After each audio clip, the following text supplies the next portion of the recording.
Thank you, Chairman Costa, for holding this important hearing, and thank you to all the witnesses for being here today.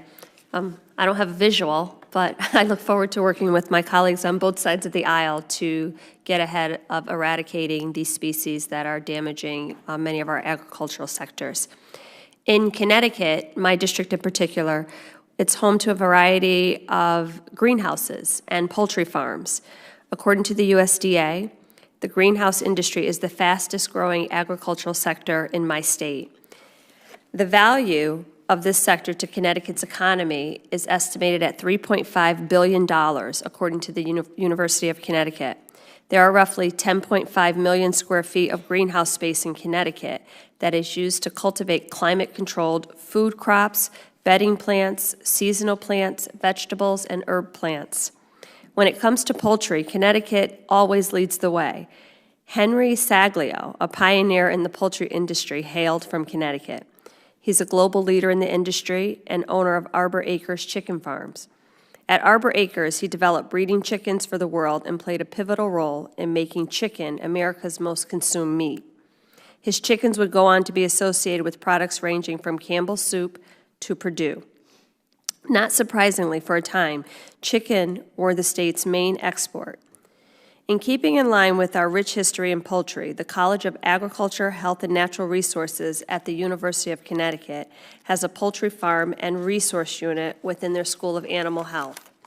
For these reasons, it is particularly important to me to work diligently to help farmers protect their poultry and greenhouses against wild, invasive, and non-native species. With that in mind, I would like to discuss greenhouses and then shift to poultry.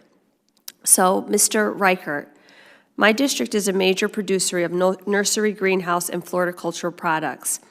At Western Fumigation, how do you address pest risks for imports? And are they handled in the same way for fruits and other products? And then finally, are there any special considerations given to food versus non-food products? Yes, thank you, Representative Hayes. As far as the pest risk assessment, those are generally handled through the USDA.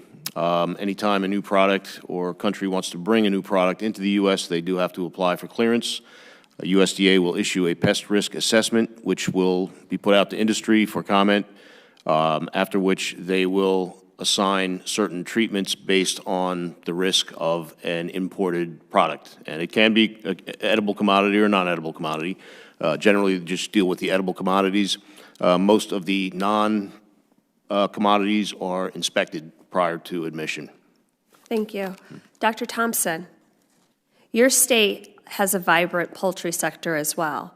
We are located east of you, and as you discussed earlier, diseases spread by migratory birds. They tend to go west to east. How do you coordinate with other state veterinarians in, say, New England, so that those of us on the Atlantic Flyway can stay up to date and prepare for what's heading our way?